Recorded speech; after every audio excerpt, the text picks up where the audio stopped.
Hello दोस्तों, स्वागत है आपका आज के इस नए वीडियो में। तो चलिए स्टार्ट करते हैं। प्रश्नावली नहीं है ये है हम लोगों का प्रमेय 3 जो हम लोगों के प्रश्न उसमें क्या नाम है 6.3 से स्टार्ट होने वाली है प्रश्नावली। उसमें ये प्रमेय के यूज आने वाले हैं। कोण वाला हम लोगों को समरूपता सिद्ध करना है। तो ये 6वें चैप्टर का है हम लोगों के त्रिभुज चैप्टर से।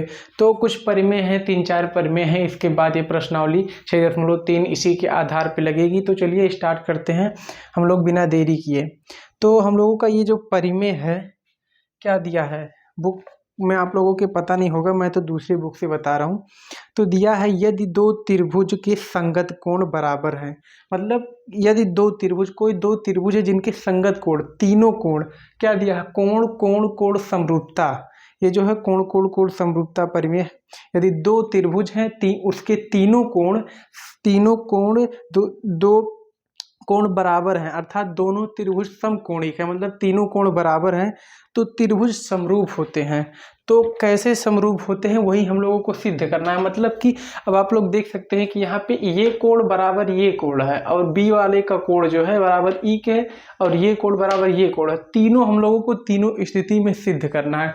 तो कैसे सिद्ध करना है पूरा चलिए देखते हैं। दिया है दो त्रिभुज दे दिया है, ABCDEF दे दिया गया है, जहां पर हम लोगों को कोण A बराबर कोण D, कोण B बराबर कोण C, कोण E बराबर में कोण F दिया गया है। तीनों त्रिभुज मतलब 6 त्रिभुज में दो दो करके है, 3 स्थिति है, पहला दूसरा तीसरा। और हम लोगों को सिद्ध क्या करना है, हम लोगों को सिद्ध करना है कि ये जो दोनों त्रिभुज हैं, पहले वाले में दो त्रिभुज है, ये दोनों समरूप है या नहीं। समरूप का मतलब समझ रहे हैं, समरूप का मतलब सिमिलर, मतलब दो वस्तु ऐसे हों, जैसे कि दो चीजें ऐसे हों जो एकदम सेम हो, लेकिन उनका आकार छोटा बड़ा हो।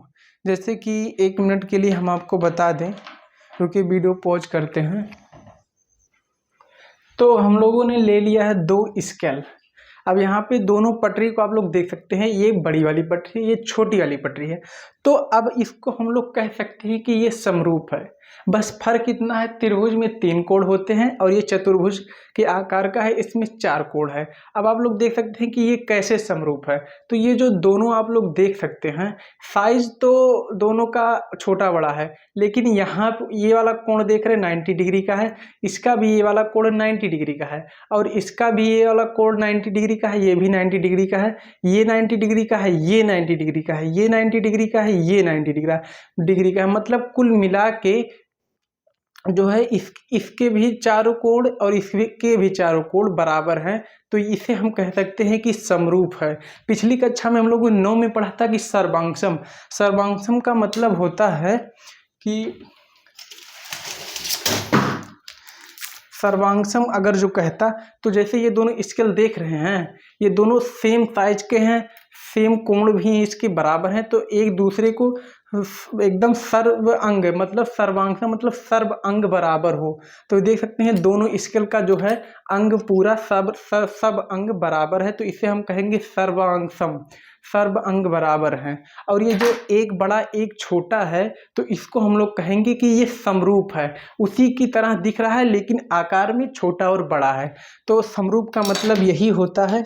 तो हम लोगों को ये जो 2 त्रिभुज दिया रहेगा, पूरी प्रश्नावली में 2 त्रिभुज पूछेगा कि ये सर्वांगसम है या नहीं। तो सर्वांगसम के लिए कोण हम लोगों को कोण के आधार पर सिद्ध करना है और उसकी भुजाओं के आधार पर। तो यहाँ पे हम लोगों को कोण कोण कोण समरूपता, मतलब तीनों कोण के आधार पर हम लोग कैसे समरूप करेंगे, तो सिद्ध करते हैं। चलिए पहली स्थिति देख लेते हैं क्या है। पहली स्थिति, पहला, तो देख सकते हैं त्रिभुज ABC त्रिभुज DEF में हम लोगों को क्या दिया गया है, कोण A बराबर कोण D, कोण B बराबर कोण C, कोण D कोण B बराबर कोण E, कोण C बराबर कोण F हम लोगों को दे रखा है प्रश्न में। लेकिन अब हम लोग कैसे पता करेंगे कि इसकी जो लंबाई है ये सर्वांगसम की तरह है या समरूप की तरह है। तो ये हम लोगों को सिद्ध करना है। तो इसके लिए हम लोग रचना करेंगे, आप लोग रचना में लिख लीजिएगा। रचना करेंगे जब हम लोग इस प्रकार रचना करेंगे। इस त्रिभुज पे हम लोगों को ए बी पे एक बिंदु लेना है, चाहे हम लोग बिंदु का नाम P ले लें चाहे Q ले लें। क्या इसमें इसी के आधार पे बताएं क्या बिंदु लिया है। बिंदु P, बिंदु Q, बिंदु P लेते हैं। अब हम लोग इस ए बी पे एक बिंदु P लेंगे, चाहे जहां ले ले। तो हमको आपको बताना है, तो तीनों बताएंगे कि कैसे। तो हमने एक बिंदु P लिया यहाँ पे कहीं, बिंदु P समझ लीजिए, हमने जहाँ पे B है वहीं पे हम लोगों ने बिंदु P को ले लिया है। अब यहीं पे लिख दे रहे हैं बिंदु P भी यहीं पे है। उसके बाद में हम लोग को जो है यहाँ पे AC पर क्या कौन सा बिंदु लेना है,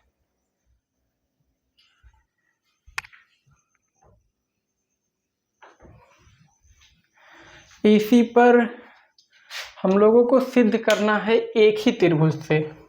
हम लोगों को सिर्फ एक ही त्रिभुज में छेड़छाड़ करनी है। तो हम लोग यहाँ पे ई पे ले रहे हैं बिंदु P, मार्कर नहीं चल रहा है, बिंदु P यहाँ पे आप लोग देख सकते हैं कि ई पे बिंदु P है। उसके बाद में ये जो DE पे बिंदु P ले लिया है, उसके बाद में DF पे हम लोग लेंगे एक बिंदु Q, बिंदु Q, बिंदु Q, मार्कर भी नहीं चलता, बिंदु Q, यहाँ पे P, यहाँ पे Q। अब यहाँ पे कोई जरूरी नहीं कि यहाँ पे E के स्थान पे ही बिंदु P है, बस इस रेखा पे हम लोगों को इन दोनों रेखा पे एक एक बिंदु लेना था। तो समझाने के लिए पहली स्थिति में हम लोग यहाँ पे बिंदु E पे और बिंदु F पे ले रहे हैं। तो चलिए देखते हैं ये समरूप होता है या नहीं। तो अब हम लोगों को एक चीज मिल गया है कि AB बराबर में DP, या फिर AB बराबर में हम लोग बोल सकते हैं AB बराबर में DE, क्योंकि ये जो हम लोगों ने बिंदु P लिया है और बिंदु जो Q लिया है, इसको AB बराबर में DP। तो चलिए रचना इसमें हम लोग लिख देते हैं, रचना क्या करना है। तो रचना जो हम लोग तीनों में करेंगे, तो पहले एक साथ लिख देते हैं क्योंकि तीनों में हम लोगों को ज़रूरत है। तो रचना क्या करना है, रचना क्या करेंगे हम लोग, AB बराबर क्या लेंगे, DE पे एक बिंदु लेंगे, D से P तक की दूरी, AB बराबर में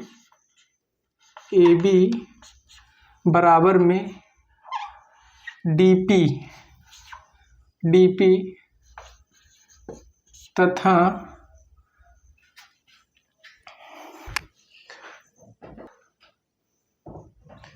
रचना जब हम ही नहीं सही शब्दों में लिख पा रहे हैं तो आप लोग क्या लिखेंगे, अब से रचना लिख देंगे। तो हम लोगों को अब रचना कैसे लिखना है, रचना लिखने का तरीका थोड़ा सही होना चाहिए, हम वैसे नहीं लिख सकते, बोलने को तो कैसे भी बोल सकते। तो चलिए लिखते हैं बिंदु नहीं, मारकर भैया चल जा यार। ये DE पर बिंदु DE पर बिंदु P तथा DQ पर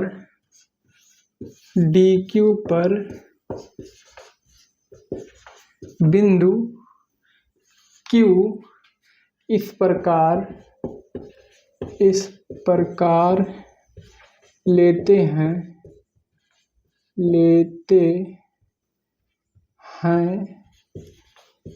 कि बिंदु DE पर बिंदु P तथा DF पर बिंदु Q इस प्रकार लेते हैं कि AB बराबर में होगा DP, कि AB बराबर में DP तथा DQ नहीं, AB बराबर में DP तथा AC बराबर में होगा हमारा डी क्यू, मतलब कि इसके बराबर में ये डी पी आ गया है और ए सी बराबर में आ गया है डी क्यू। अब हम लोगों को सिद्ध हो रहा है, एक परिमेय हम लोगों ने पढ़ा है,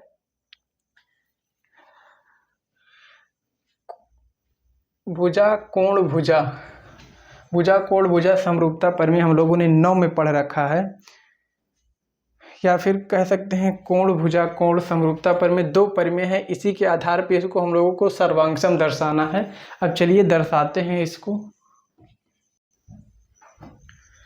तो पहली स्थिति हम लोगों की क्या बन रही है,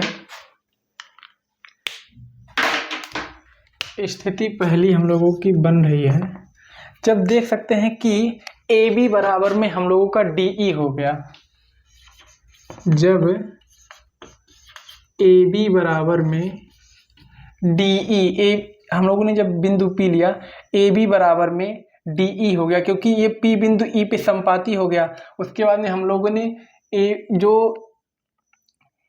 ये डी ई पर बिंदु पी लिया था, उसके बाद और डी एफ पर बिंदु क्यू लिया था, मतलब कि ए बी बराबर में डी पी हुआ था और डी पी बिंदु ई पर आ गया है। तो हम लोगों का ए बी बराबर में डी ई जब हो गया है तथा बिंदु पी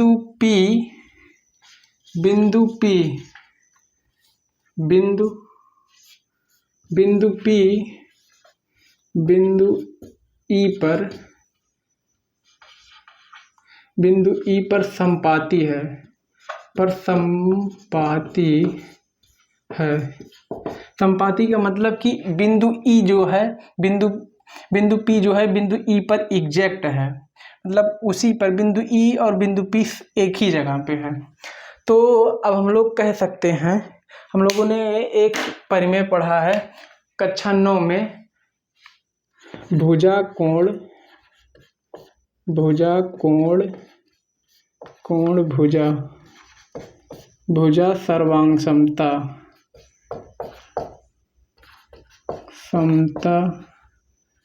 परिमेय से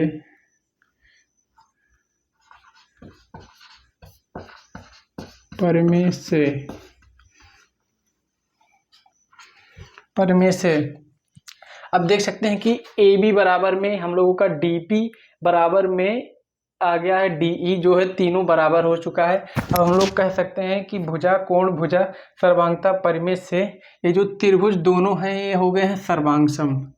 क्या हो गया है, त्रिभुज ए बी सी सर्वांगसम का ये है सिंबल, 9th में पढ़ा होगा, त्रिभुज ए बी सी सर्वांगसम त्रिभुज डी ई एफ, त्रिभुज डी ई एफ, क्योंकि ये जो है ये दोनों बराबर हो चुका है। अब हम लोग देख सकते हैं इसी प्रकार में ये जो बिंदु Q है बिंदु F पर संपाती है, मतलब कि ये जो बिंदु Q है बिंदु F पर एक ही जगह पे है। और हम लोगों ने क्या किया था, AC बराबर में DQ किया था, और Q बिंदु F पर संपाती है, इसलिए तथा अब क्या यार मार्कर ही नहीं चल रहा है, तथा बिंदु Q बिंदु F पर संपाती है,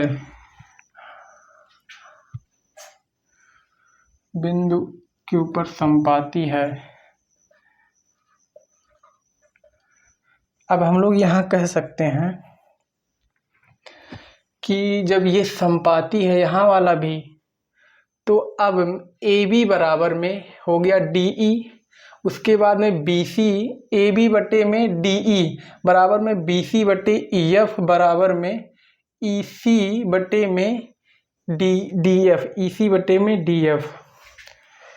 एक लाइन यहाँ पे बढ़ानी पड़ेगी। अब यहाँ पे जब दोनों त्रिभुज सर्वांगसम हो गया, देख सकते हैं कि जब ये दोनों त्रिभुज सर्वांगसम हो गया है तो इसके आगे हम लोग बढ़ा सकते हैं कि ए बी बराबर में हो गया डी ई, ए बी बराबर में डी ई, उसके बाद में बी सी बराबर में ई एफ, उसके बाद में AC बराबर में तथा AC बराबर में हो गया DF।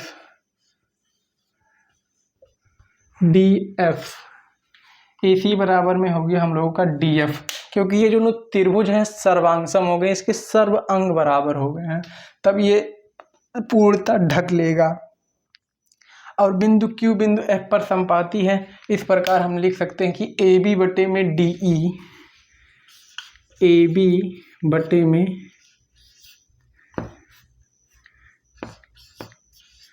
DE बराबर में BC बटे में EF बराबर में AC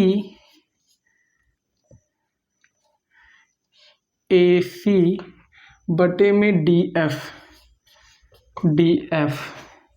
अब हम लोग कह सकते हैं कि ये जो दोनों त्रिभुज हो गए हैं सर्वांगसम, तो त्रिभुज ABC समरूप त्रिभुज DEF, अतः त्रिभुज ABC समरूप त्रिभुज DEF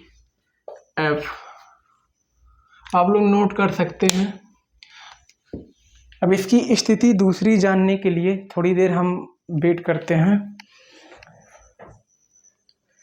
तो चलिए स्थिति दूसरी देखते हैं। स्थिति दूसरी में क्या क्या दिया है, तो इसमें क्या कह रहा है, सारी चीज़ें वही हैं, बस रचना हम लोगों को दूसरी प्रकार करना है। इसमें रचना हम लोगों ने इसी कंडीशन पे सेम संपाती किया था, अब की बार रचना कुछ थोड़ा डिफरेंट करना है। अब आप लोग फिगर ही हमने वैसा बनाया है कि आप लोग देख सकते हैं एक छोटा एक बड़ा है। अब रचना क्या कह रहा है, रचना DE पर बिंदु P तथा DF पर बिंदु Q इस प्रकार लेते हैं कि AB बराबर DP। अब हम लोगों को AB के बराबर इस पे एक बिंदु लेना है P, DE पर एक बिंदु लेना है P जो AB के बराबर हो। अब हम लोग यहाँ पे एक बिंदु P लेते हैं, बिंदु P ये जो AB के बराबर बिंदु D, ये रेखा DP है, यहाँ से यहाँ तक बराबर में AB है। उसके बाद में AC के बराबर यहाँ पे एक बिंदु लेते हैं कि ये DF पर एक बिंदु लेंगे जो AC के बराबर होगा, तो यहाँ पे एक बिंदु Q लेते हैं, बिंदु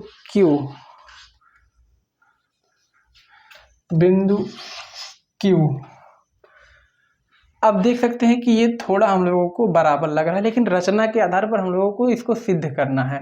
तो बिंदु AB के बराबर DP लिया, उसके बाद में AC के बराबर DQ हो गया। अब हम लोग इसको रचना करके मिलाते हैं। अब यहाँ पे इसको मिलाएंगे,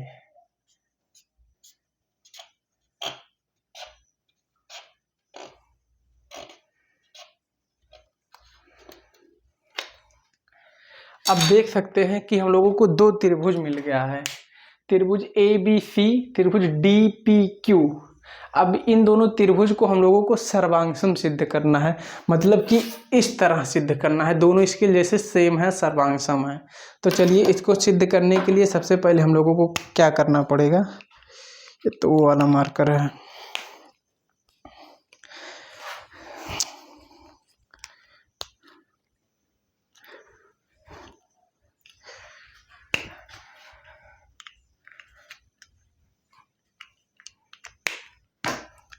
अब दोनों त्रिभुज हम लोग लेते हैं, कौन कौन सा त्रिभुज, त्रिभुज ABC तथा त्रिभुज AEF नहीं, त्रिभुज मतलब DEF नहीं लेंगे, अब की बार त्रिभुज DPQ, त्रिभुज DPQ में अब आप लोग देख सकते हैं कि ये दोनों त्रिभुज जो है, त्रिभुज ABC त्रिभुज DPQ में क्या क्या हम लोगों को सेम दिख रहा है। अब हम लोगों को एक चीज कन्फर्म है कि ये जो कोण है, कोण A बराबर कोण D, कोण A बराबर में कोण D, ये हम लोगों को दिया गया है, दिया है। यहाँ पे देख सकते हैं कोण ए बराबर कोण डी पहले से दिया गया है। अब ये एक चीज़ ये निकल के आ गया कि कोण ए बराबर कोण डी है। उसके बाद में दूसरी चीज़ हम लोगों ने रचना क्या किया है, ए बी बराबर में डी पी को हम लोगों ने रचना ही किया है। मतलब कि ये जो ए बी है इसके बराबर डी पी है। ये जो ए बी बराबर में डी पी, ए बी बराबर डी पी, ये हम लोगों को कहाँ से मिला, रचना से मिला। रचना ही हम लोगों ने वैसे किया था, रचना से। उसके बाद में यहाँ पे ए सी बराबर में डी क्यू, ए सी बराबर में है डी क्यू, ये भी हम लोगों का है रचना से। अब इतनी 3 कंडीशन निकल के आ गई। अब हम लोगों ने 9th में पढ़ा था एक सर्वांगसम का जो समरूप वो परिमेय है, भुजा कोण भुजा समरूपता परिमेय से। अब हम लोग भुजा देखिए, 2 भुजा और उसके बीच का कोण बराबर होता है तो त्रिभुज, दोनों त्रिभुज समरूप होते हैं। तो ये वाला भुजा और ये भुजा, ये भुजा और इसके बीच का कोण बराबर है, तो इसे हम कह सकते हैं भुजा कोण भुजा समरूपता परिमेय से। तो त्रिभुज कैसे समरूप होगा, भुजा कोण भुजा कैसे, या फिर साइड एंगल साइड, इसको ऐसे भी कह सकते हैं, भुजा कोण भुजा या फिर कह देंगे साइड एंगल साइड, SAS परिमेय से। ये जो त्रिभुज है परिमेय से, त्रिभुज कौन सा त्रिभुज है, त्रिभुज ABC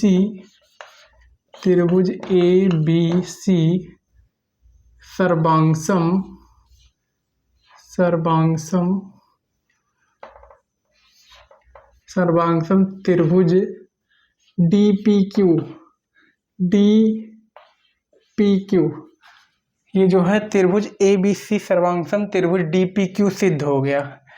अब इसके बाद में हम लोगों को जब ये दोनों तो सिद्ध हो गया, अब हम लोगों को बचा है ये जो समांतर दोनों रेखाओं को, अब इसको सिद्ध करना है कि ये दोनों समांतर हैं या नहीं। अगर ये दोनों समांतर होंगी और ये अनुपात समान अनुपात में होंगे तो ये तुरंत समरूप हो जाएगा।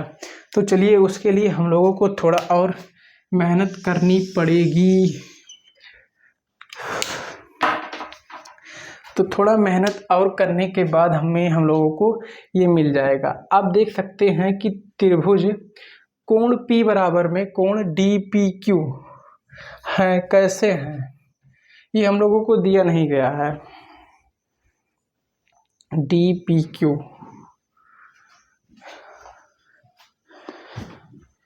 ज्ञात है, कोण P बराबर में कोण DPQ, कोण B बराबर में कोण DPQ।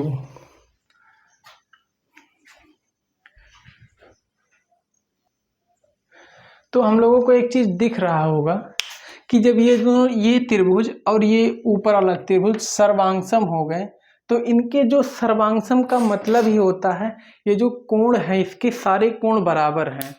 तो यहाँ पे हम लोग देख सकते हैं कि ये त्रिभुज और ये त्रिभुज जब सर्वांगसम हो गए हैं तो इनके कोण भी बराबर होगा। कोण B बराबर कोण P होगा, ये जो कोण इसके बराबर होगा। तो चलिए लिखते हैं यहाँ पे। तो जब सर्वांगसम हो गया इसलिए कोण, यहाँ नहीं यहीं लिखते हैं, जब त्रिभुज ABC सर्वांगसम त्रिभुज DPQ है, इसलिए क्या क्या होगा, कोण जब ये सर्वांगसम है तो कोण B बराबर में कोण DPQ, क्योंकि ये दोनों सर्वांगसम है तो कोण बराबर होगा।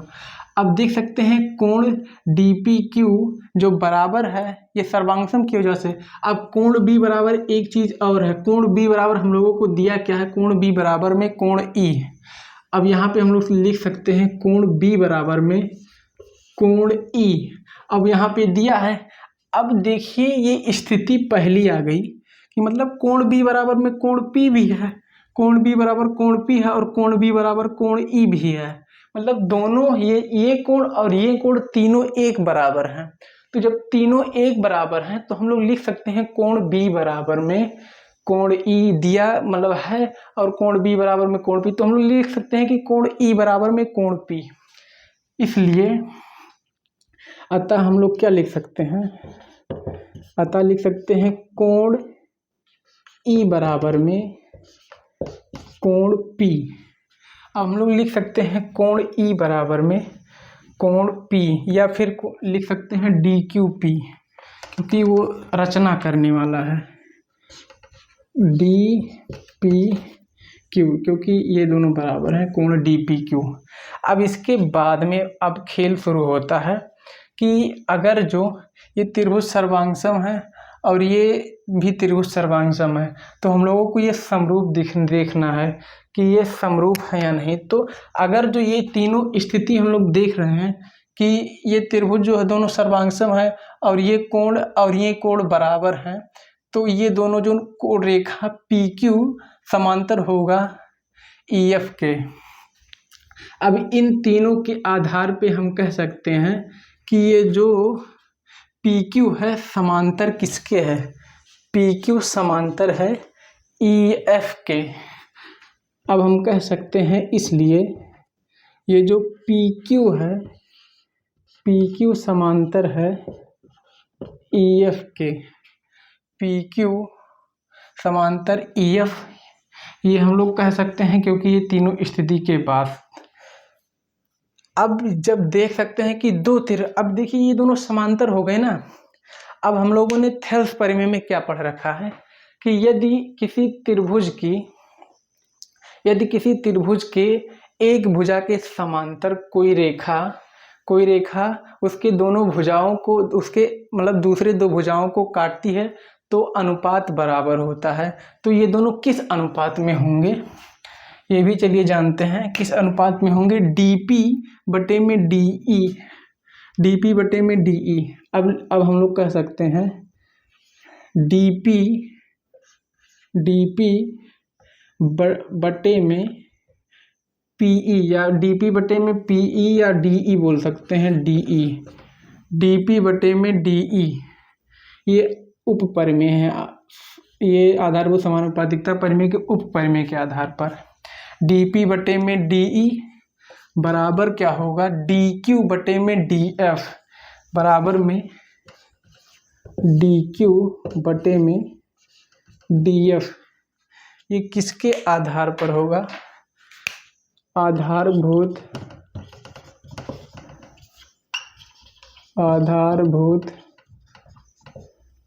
अनुपातिकता परिमेय के उपपरिमेय से,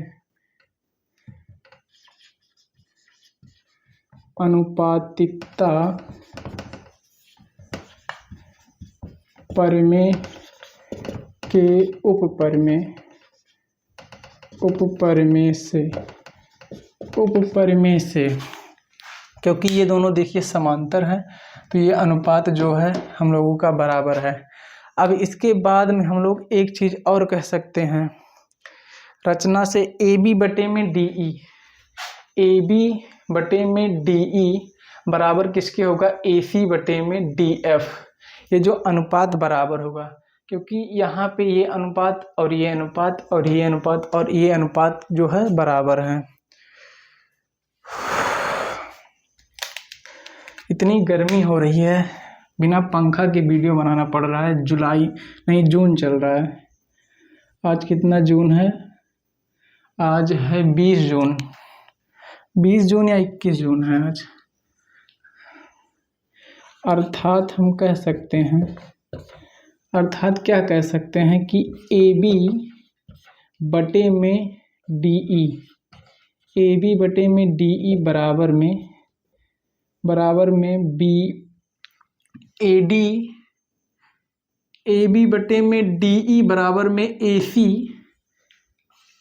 AC बटे में DF। AC बटे में हो गया DF,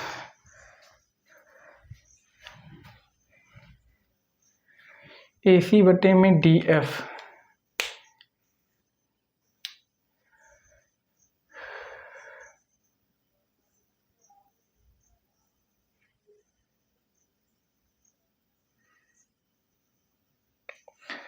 अब जब इतना हम लोगों का आ चुका है तो हम लोगों को पिछली वाली क्वेश्चन की तरह AB बटे में DE, BC बराबर में BC बटे में EF बराबर में AC बटे में DF भी करना पड़ेगा। तो चलिए करते हैं इसको, 1 मिनट। तो जैसा कि हम लोगों को इतना पता चल चुका है तो ये आ गया है रचना से, इसको भी लिखना जरूरी है, रचना से।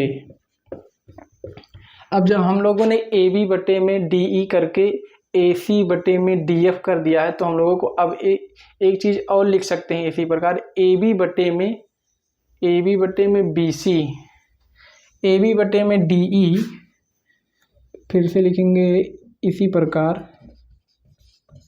इसी प्रकार AB बटे में DE बराबर में BC बराबर में BC बटे में DEF बराबर में EF, BC बटे में EF। अब ये इसको हम लोग मान लेते हैं समीकरण नंबर 1, इसको मान लेते हैं समीकरण नंबर 2। अब AB बटे DE दोनों में कॉमन है और इसको तीनों को हम लोग कर लेते हैं बराबर। अतः AB बटे में DE बराबर में AC बटे में DF बराबर में BC बटे में EF। अतः हम लोग लिख क्या सकते हैं, अब इतना जब आ गया है, ये कहाँ से आया, समीकरण 1 व 2 से, समीकरण 1 व 2 से, समीकरण 1 व 2 से ये जो दोनों इक्वेशन है। अब हम लोग लिख सकते हैं कि त्रिभुज ABC समरूप, कैसे, इतना सॉल्व करने के बाद अब हम लोग कह सकते हैं, क्योंकि ये देख सकते हैं कि AB बटे DE, उसके बाद में AC बटे DF बराबर में BC बटे EF के आधार पर हम कह सकते हैं कि इसलिए त्रिभुज ABC समरूप त्रिभुज DEF।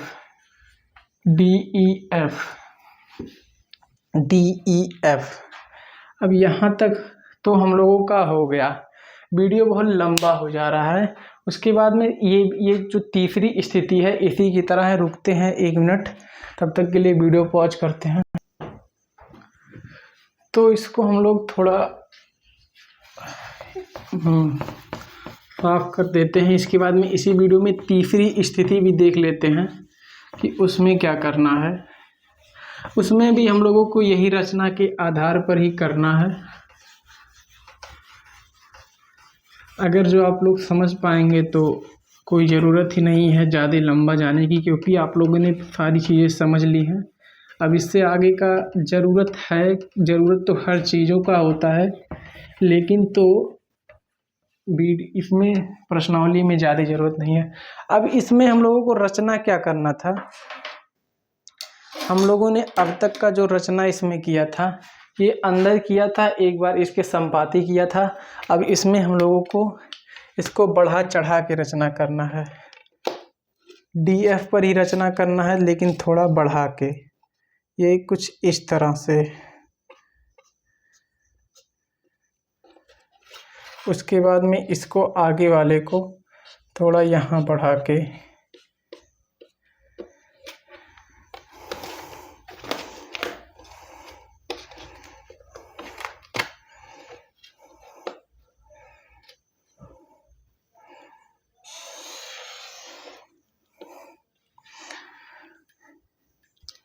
बिंदु P, ये हो गया बिंदु Q।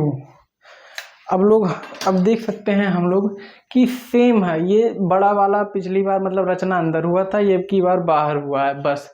अब हम लोगों को इस बार क्या क्या मतलब करना है, अब हम लोग ए बी सी को उसकी उसी जैसे कि ए बी सी और डी पी क्यू को हम लोगों ने सर्वांग सिद्ध किया था, उसी प्रकार अब हम लोग ए बी सी और डी ई एफ को सर्वांग सिद्ध करेंगे।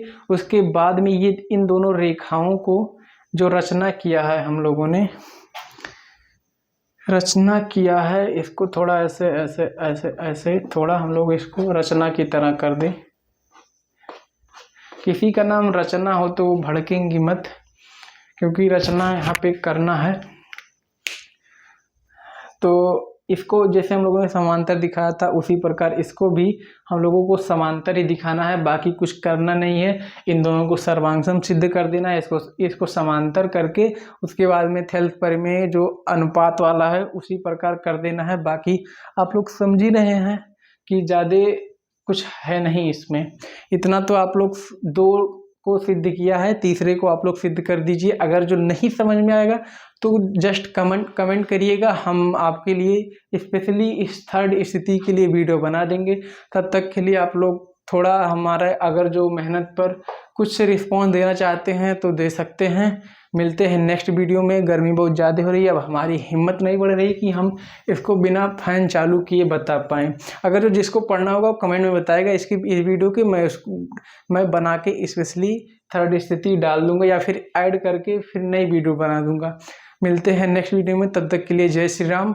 आप लोग अच्छे से पढ़िएगा।